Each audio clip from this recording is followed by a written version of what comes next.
It's time for a cup of coffee with Will and Chris at Slumberland Furniture. From Slumberland Furniture in Osage Beach, here are your hosts, William Holtz and Chris Schneider.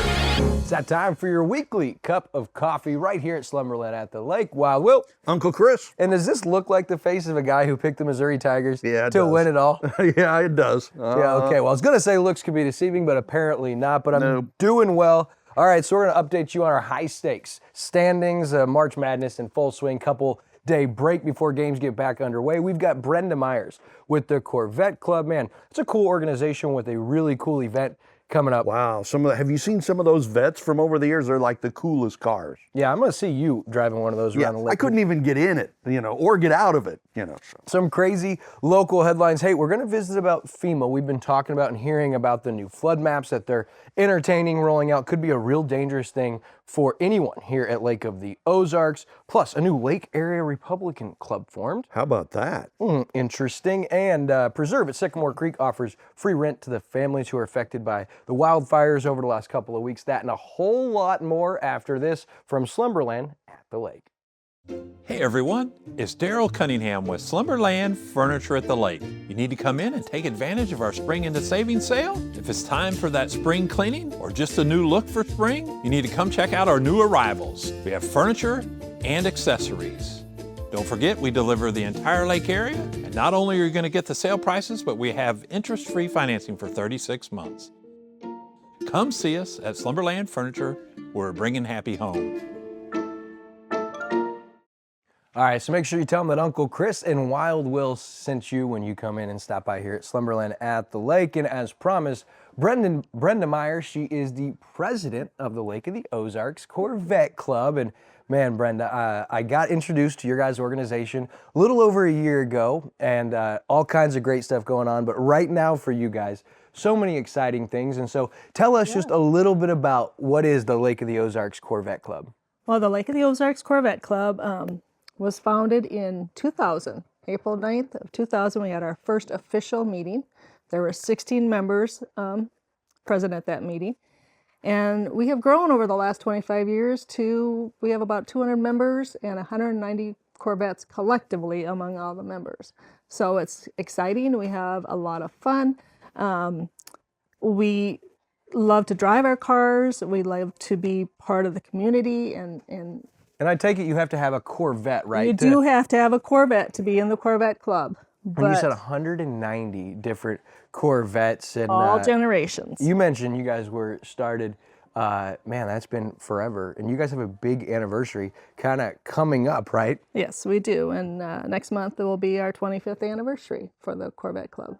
Man, 25 years, and you guys are celebrating that. April 6th at JB Hooks. I understand. What are you guys going to do that day at JB Hooks? It's our monthly meeting, so it's not going to be too much out of the norm, but we will have a few other treats, to commemorate the milestone.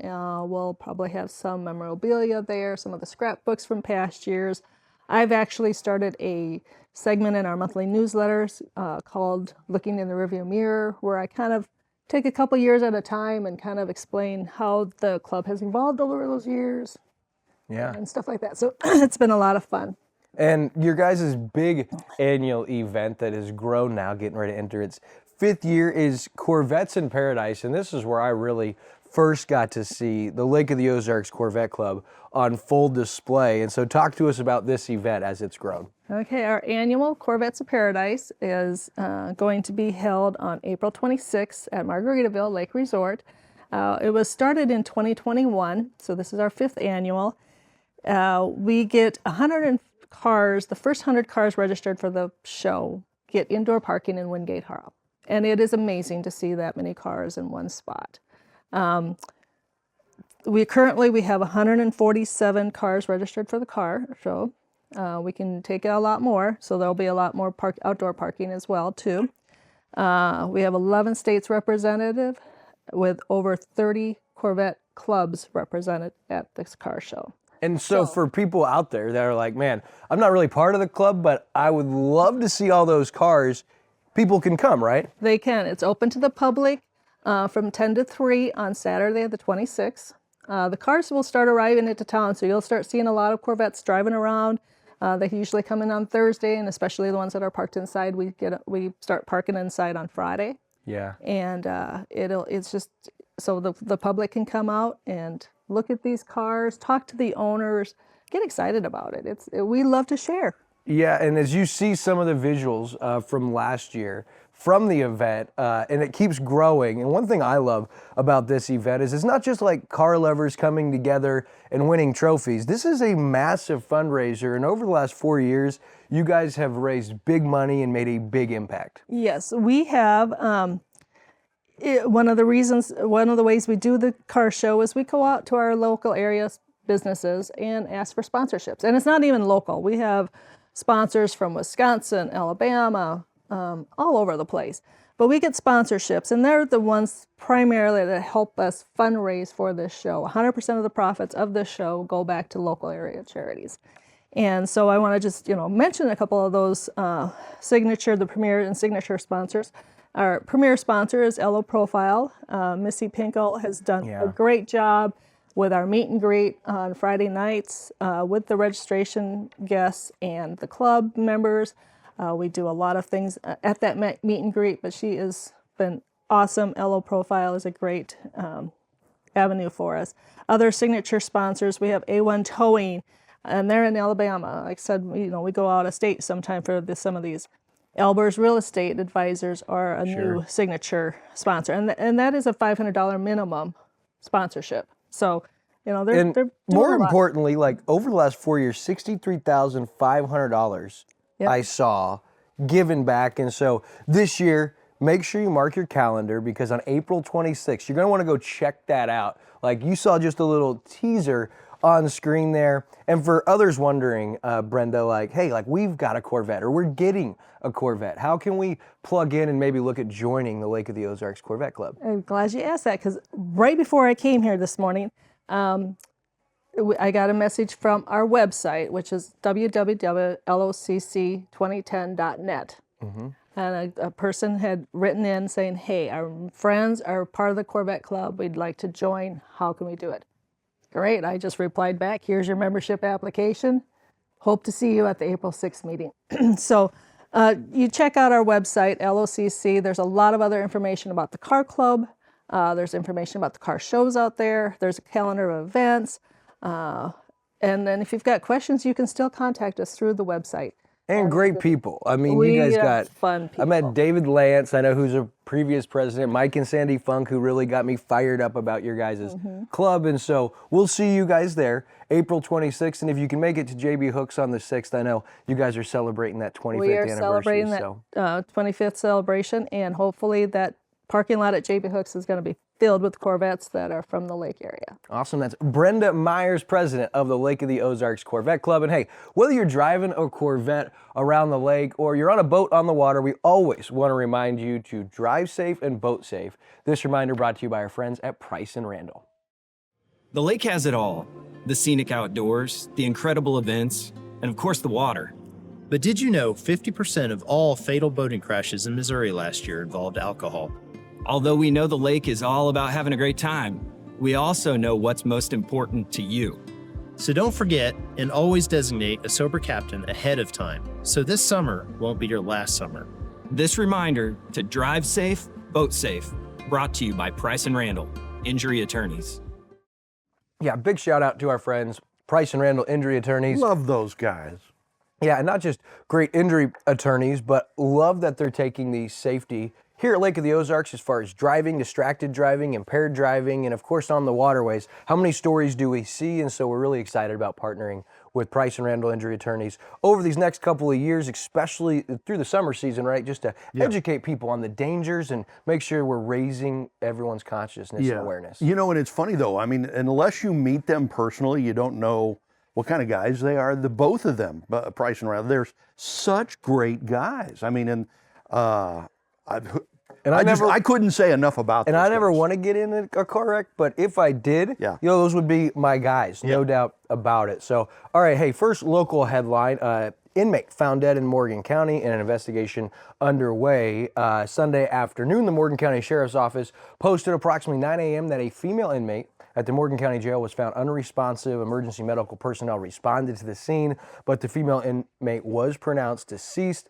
Her cell was secured, and the Missouri State Highway Patrol was contacted to conduct an investigation. An autopsy was scheduled for Monday, March 24th, which was this week, by the Greene County Medical Examiner, and no further information was available or released. I did reach out to Morgan County Prosecutor Dustin Dunkley's office. I hadn't heard back at time of recording, but I do believe this is the second death of an inmate at Morgan County custody in the last couple of months. If you saw their post, which had been shared, Sherry Adams said on Facebook, this jail has had 3, counting this one, now in the last year and a half, all under the age of 40. Not sure on the age of this one, so we will see, which Jeff Campbell commented back saying, actually, it's only the second. The first was from natural causes. Perhaps we should wait for an official finding before making big statements. But anytime you see something like that, was shocked and, sad situation to see, and we'll wait for more information to become available. That's going to be really interesting to see. They did take the body to Springfield, and the Missouri State Highway Patrol apparently doing the investigation. So it's going to be fascinating to see what comes out of that, because, people just usually don't go in the jail cell and die, Right. So it'll be interesting. Sure. All right, the next headline on Lake Expo this week, and we've seen this coming, right? We've discussed this, but FEMA has been entertaining reissuing the flood maps for our area in the state of Missouri. FEMA is the Federal Emergency Management Agency, and their map revision would actually impact the entire state of Missouri. They recently had a town hall meeting at the end of February, right? This was the Camden County Republican Central Committee.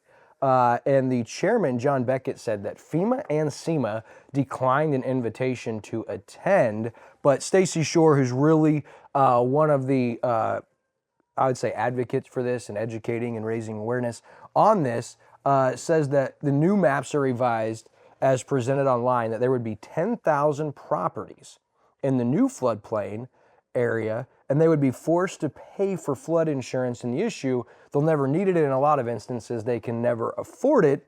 And if you have a mortgage and you can't afford flood insurance, your property could be seized and sold, according to Stacy Shore. Majority of the 10,000 homes can prove that they're not in the 100-year floodplain. And so even though FEMA and SEMA declined to attend this town hall meeting, which has a lot of people up in arms and concerned, they did respond to a Q&A submitted to them, and said that these preliminary maps wouldn't really be issued until the late fall of 2025. And they're currently looking at preliminary flood risk data before they update those floodplain maps. But if they did change this could be a very dangerous thing, and you could see why a lot of locals are concerned. No doubt about it, man. A 100-year floodplain is an area that has a 1% chance of being flooded in a year. And it was interesting, the information they put out about this. Typical governmental stuff. It just is kind of all over the board with no, set limits and stuff like that. But former Commissioner Chris Franken said, for new construction standards, lowest grade on your house above ground level had to be 665 feet or higher. What they're proposing does not meet any specific set elevations. Chris Franken said, the test elevations we took based on the line they have drawn for the new 1% annual flood chance area varies from 676 feet of elevation to 700 plus feet of elevation. That's 25 feet difference there, which is crazy, and apparently it's just all over the place. Just to put that number in perspective, that would be like 20 foot above the driving surface of the Bagnell Dam that you drive over, which is a man-made, manipulated, controlled body of water, which you can project flood or water coming, more rain coming. You can lower it and control the levels. So this is concerning, but the pushback has got questions, and if these preliminary maps come out late fall of 2025, there's typically a 2-year process of community opinion, appeal, question before they would become final. And it looks like our area is already way ahead of FEMA and SEMA. And so good work there. And on top of that, this is not the first time the Lake of the Ozarks and the people that are concerned have joined forces to fight the federal government and FEMA to prevent them from rolling out tough mandates or law that would affect people. And the real problem is this creates a liability and a revenue stream with zero chance of liability or payout. Zero. Typical governmental stuff. And if you're wondering what this might cost you as far as flood insurance goes, Stacy Shore said for her, in her situation, she said she would be forced to pay an estimated $11,000 annually for flood insurance for her home, $11,000. And then she said the additional cost for flood insurance for a second-tier property, because this would also encompass homes not right on the water that are back in the second tier. She said for them it would be right around $5,700 annually. That's a lot of money for flood insurance. So you might be asking yourself, why would the government want to be doing this? Why is FEMA doing this? And Shore said, she said, FEMA's broke. We know that because they didn't have any money for those flood victims in North Carolina, right? Sure. Ran out of money because they were giving it to the migrants, apparently. She said this is a way for them to replenish their coffers. So it's an easy governmental way to throw this basic tax on you for flood insurance, and they can keep that going forever. Before you go into President Trump's executive order, which will pause this. To stop it, yeah. It's also worth noting, which we'll go into in coming weeks on Cup of Coffee, what FEMA is actually involved in now when it comes to climate science and what they consider to be a people who would be greater impacted by a natural disaster. And so you can see where this is going and why President Trump might have this executive order to stop a lot of these actions by FEMA. No doubt. Thank goodness for President Trump, right? It's a typical tax and spend governmental thing that it seems like President Trump is trying to do away with.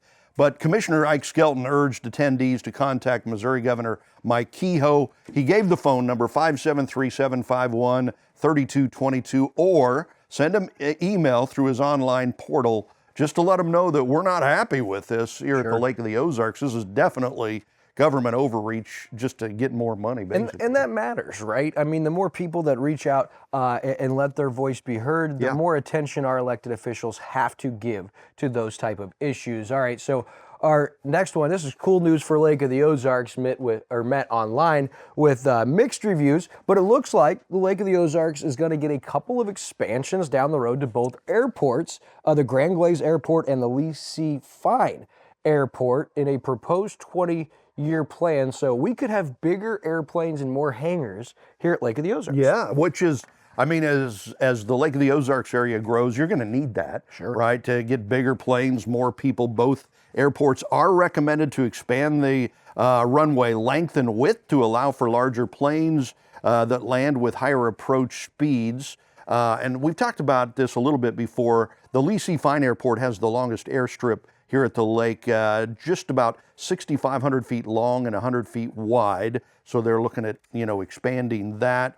And this was something I hadn't heard. Last year we talked here on the show about the Lee C Airport going over to the city of Osage Beach, taking that over. That's still in limbo because apparently the Missouri state legislature never got to it and didn't approve it. So the city of Osage Beach is hoping that happens this year. But they're confident that will will take place, right, and will come to fruition, and that's why they're confident in moving forward now. This all took place Thursday, March 20 at the Board of Aldermen meeting, where the city heard the presentation with this proposed growth plan from the Osage Beach Airport. City engineer Andrew Bowman presented the study conducted by engineering consulting group Crawford, Murphy, and Tilley. And as we said, it was a proposed 20-year plan and looked at the increased traffic, and also said, like you, they'll expand not only the length but the width of the runway.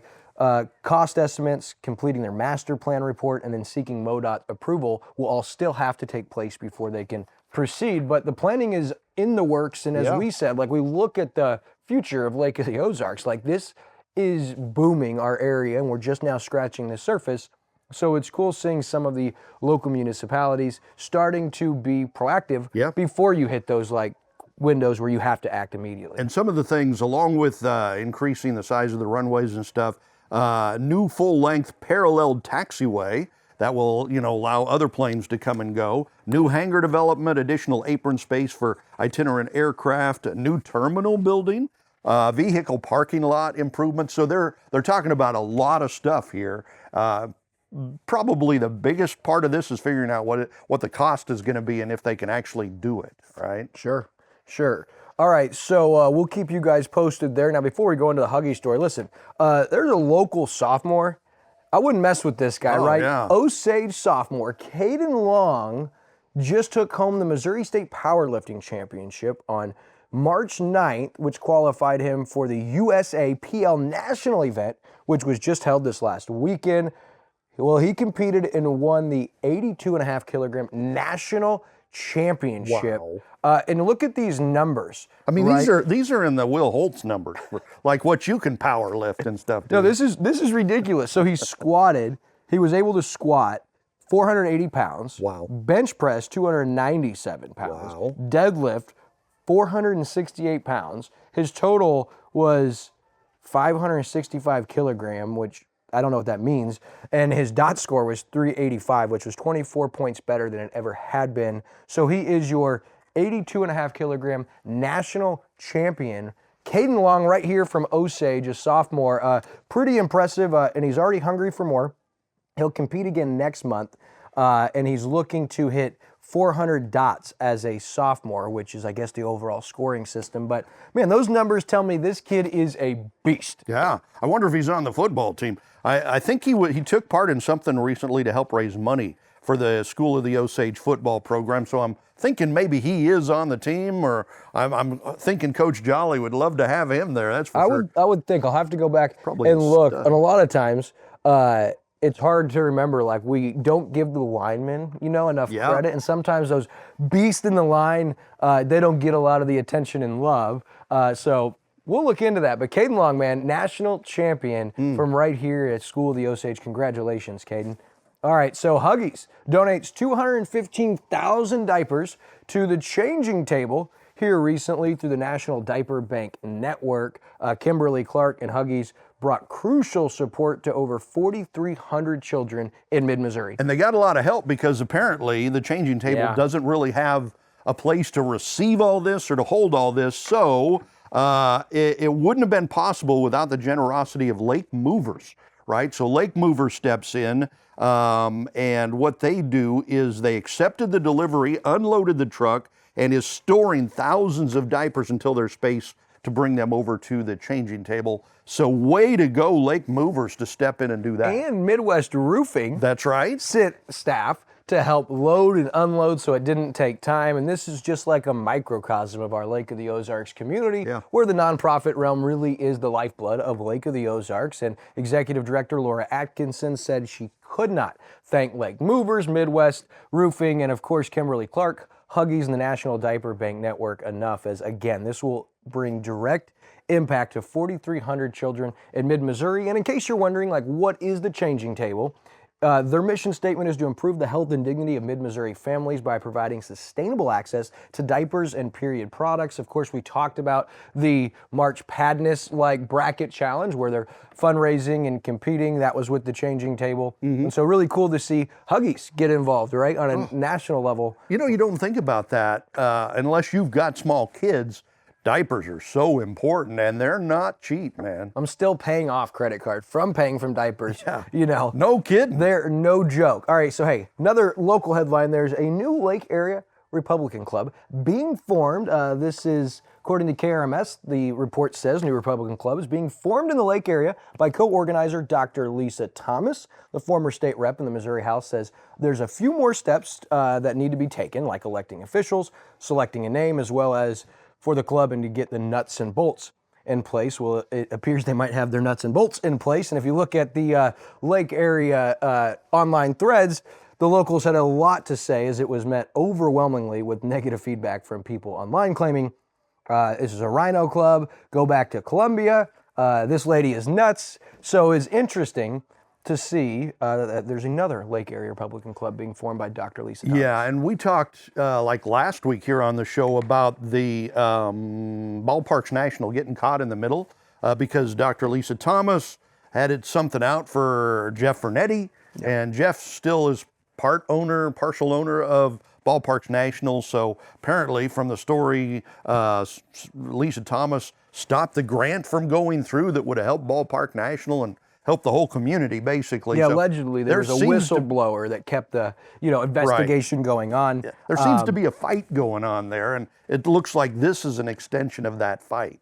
Yeah, so it'll be interesting, but Allegedly. if you look at the comments below, you'll see people weren't real receptive of this new Republican club. It didn't. But, the consistent group of people are the most active on Facebook, and so no surprise there. A cool headline that was crazy to see negativity about this, but the preserve at Sycamore Creek actually offers free rent to a couple of families who lost their home in the fires recently. If you remember the Friday, March 14th fires, two families had lost their home, and Kayla Barb and her husband Benny were actually one of the couples who lost the house they were staying in, and not only are they getting 3 months free rent at the new apartment, Sycamore Creek. Yeah. They're also, Benny was able to get some tools replaced as Jeff Tegethoff stepped in and made that happen, which was pretty cool. And Mayor Harmison said this is kind of the way our community works.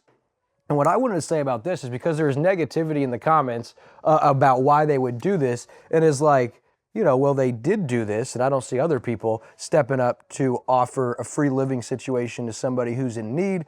And at this point in time, what a cool story, because that's a heartbreaking. You lose everything, right? What's negative about that? Well, giving people a free place to stay for 3 months is amazing. That's just, I guess you can find something negative about anything. Right? Yeah, but I want to applaud Jeff Tegethoff and his group, Tegethoff Development, because, even though there were questions early on, the guy has continued to give to the lake community. And this weekend, you've got the big, what is the Rotary Winterfest? Their big fundraiser. Again, he is the title sponsor of that event. So it's hard to say anything negative at this point in time about Jeff Tegethoff. And this is another story that proves that. So, all right, hey, another interesting story I thought. So, Chimp Crazy, right? Yeah. I don't know if you guys have seen the HBO docu-series on... I haven't seen this. But you apparently have. Oh, yeah, it was amazing. It's right down the road from us. And the docu-series called Chimp Crazy is Tanya Haddix is the subject, and she's the local zoo owner right here in Sunrise Beach. But she's set to lose her animal welfare license April 22nd of this year unless she appeals a recent U.S. Department of Agriculture order. The order would ban Haddix from legally selling USDA-regulated animals, including primates, and shut down her Sunrise Beach Safari, which is right there at the intersection of Route TT and MM. Now, if the appeal is not filed in time, Haddix would not be able to reapply for the Animal Welfare Act license to exhibit or sell animals for a period of 2 years. Now, Haddix and her primates were the subject of that HBO docuseries, Chimp Crazy, right? In which she had housed a chimpanzee after faking its death so it wouldn't get confiscated by PETA. It's hard to keep all these government agencies and acronyms straight. But the season on HBO has 4 episodes, and they're titled Monkey Love, Gone Ape, Headshot, and Fantasy Island. And if you go to sunrisebeachsafari.net, their website is still active. You can schedule photos with a sloth and different things. But man, what an interesting story. And it's right down the road from us. Wow. So she faked the chimp's death? Yeah, they were coming in to confiscate a bunch of the chimps, which were not kept in proper cages or living facilities, and so she faked his death, said he died the night before, loaded him across the country, and had him tucked away right here in the Lake of the Ozarks in Sunrise Beach, Tonka. He was like a real well-known movie. Was he the one in the Clint Eastwood movies? Probably so. There you go. All right, real quick, before we wrap up this week, rapid headlines. Camden County collector looks to be the subject of maybe some potential lawsuits, some things going on there. Toll Bridge, if you look at the booth, right, that they took down. It's MoDOT moving fast. Still questions on what's going to come of the building there, that office building. Also, FOP Ball Saturday. Got to see Andrew Bailey, our Attorney General, Rick Bryant on display. But I wanted to give a shout out to my wife. Not only did she build the balloon arch there, but she also crocheted an Afghan that sold for $750 in the auction. So my beautiful bride, unique, amazing. And then March Madness, high stakes, smokehouse, updated standings. Like, you're up there, right? I'm like the top guy that picked Auburn, so I could win this baby. Yeah, if Auburn wins, I think you're going to take it, but you're going to eligible as a Lake TV staff member, so he'll have to find one of you folks out there to give his $750 shopping spree to. Until next week, hey, don't miss Sheree Keeley and Kara Gerdeman on this week's Lake TV Community Spotlight Show, and our guy David Leatherberry back on Weekend at the Lake again this week. So thanks for watching this week's Cup of Coffee from Slumberland at the Lake. Until next week.